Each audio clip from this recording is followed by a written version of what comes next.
tidak ada dan hoax yang disebarkan itu Eko sendiri ada pernah menyampaikan resikonya. seorang istri ulama yang ditolol-tololkan, itu benar atau tidak? Istri ulama itu tolol atau tidak? Itu pernah disampaikan sama Eko? Selesai masalahnya. Bukan, itu fakta juga loh, itu fakta. Dalam Eko pun media tadi sosial menyampaikan Baik, Bang Noel, sebentar. dalam Ya. podcastnya bahwa istri seorang ulama NU loh ini, ulama NU, Lirboyo, dibilang tolol. Baik. Noel nggak juga tahu. Dia bilang di podcast, saya nggak pernah menyampaikan itu di podcast. Baik, Bang Anda Noel. nggak tahu, Noel. Anda cuma baca-baca, cuma dengar-dengar. Anda nggak tahu. Tapi itu Baik. fakta, itu diberitakan. Ya. Kalau gitu, kalau seandainya itu Ini- tidak fakta, Baik, laporkan Bang ke Noel, semuanya. baik, Bang Noel. Kemudian juga Mas Eko, nanti kita akan lanjutkan.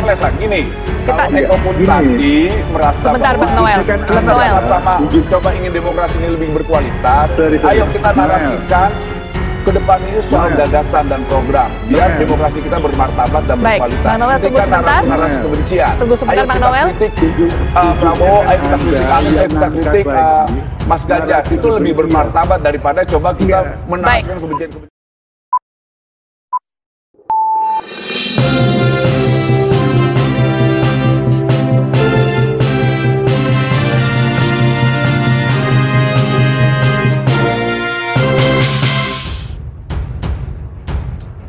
Nah, kalau tadi sudah dikatakan oleh Mas Eko, hal biasa memang yang namanya berseberangan berbeda itu sudah pasti. Tapi tidak bisa dilepaskan juga banyak masyarakat yang mengatakan bahwa permusuhan yang selama ini terjadi itu gara-gara adanya relawan. Relawan juga kemudian yang menggiatkan adanya black campaign seperti itu. Bagaimana, Kalau Bang dibilang Noel? relawan sih enggak lah ya. Yang pasti dari elit yang diciptakan elit-elit relawan iya, tapi bukan dari relawan. Relawan tidak pernah menginginkan yang namanya konflik lah ya, konflik horizontal atau sebagainya. Karena memang kita lihat akumulasi dari semua persoalan ini di 2017 yang akhirnya berdampak di 2019 terjadilah polarisasi.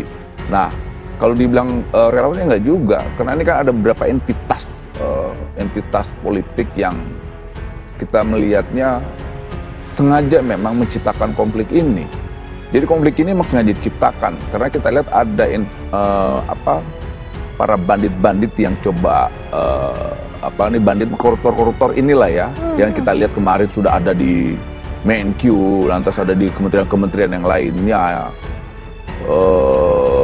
coba ingin menggiring ya rakyat tuh cukup dengan konfliknya aja, jangan nyentuh persoalan korupsinya dia, gitu. Oh, oke. Nah, kalau relawan-relawan yang punya kesadaran politik, kesadaran demokrasi yang bagus, mereka hanya fokus persoalan bagaimana memenangkan calonnya dan bagaimana calonnya bisa tegak lurus terhadap penegakan hukum.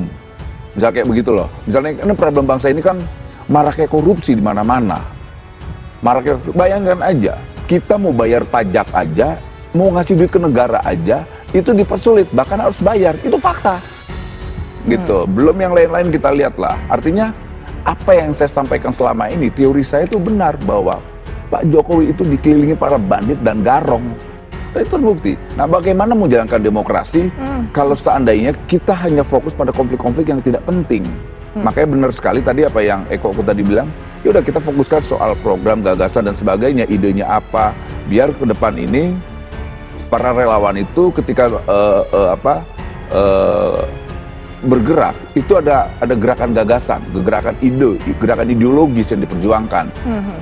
Bukan gerakan-gerakan memfitnah, memframing, menjelek-jelekan orang lain, gitu.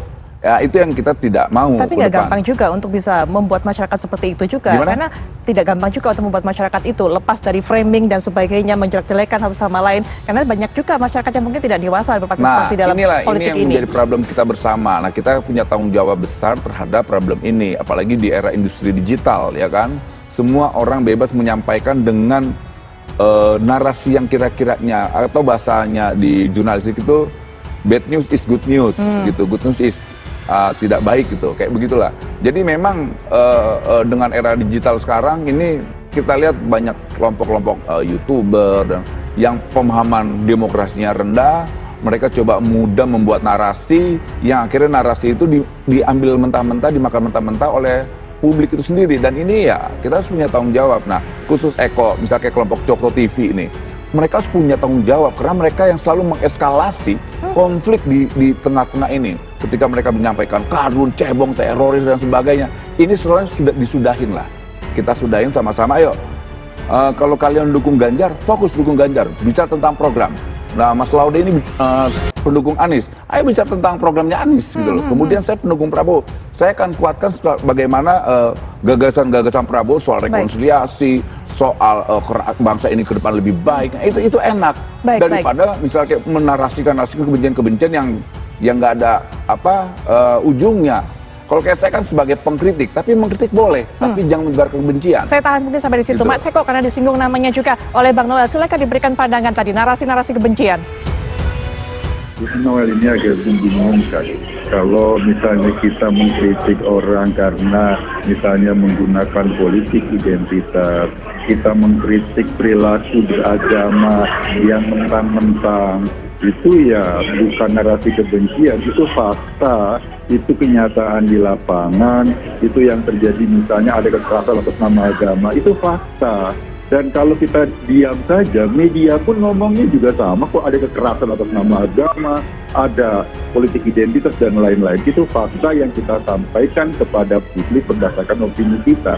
Dan kalau kita ngomong di media sosial, jangan lupa Undang-Undang ITE itu langsung mengancam orang yang menggunakan media sosial menyebarkan hoax itu dengan pidana 4 tahun. Beda. Kalau pers misalnya lewat Undang-Undang Pokok Pers, kita tuh langsung. Jadi itu ada resiko politik, ada resikonya. Tetapi ini adalah ruang demokrasi dan kita menyampaikan fakta. Kalau memang fakta itu tidak ada dan hoax yang disebarkan, itu Eko sendiri ada pernah menyampaikan resikonya.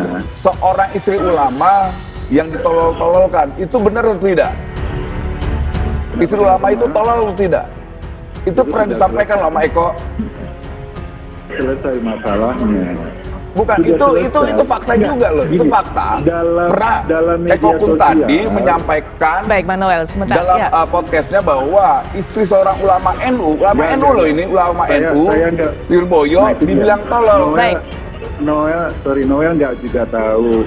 Dia bilang di podcast, saya nggak pernah menyampaikan itu di podcast. Baik, Bang Anda Noel. nggak tahu, Noel. Anda cuma baca-baca, cuma dengar-dengar. Anda nggak tahu. Tapi itu Baik. fakta, itu diberitakan. Nah, Kalau gitu, kalau seandainya itu gini, tidak fakta, Baik, gini. Bang Noel, baik, Bang Noel. Kemudian juga Mas Eko, nanti kita akan lanjutkan.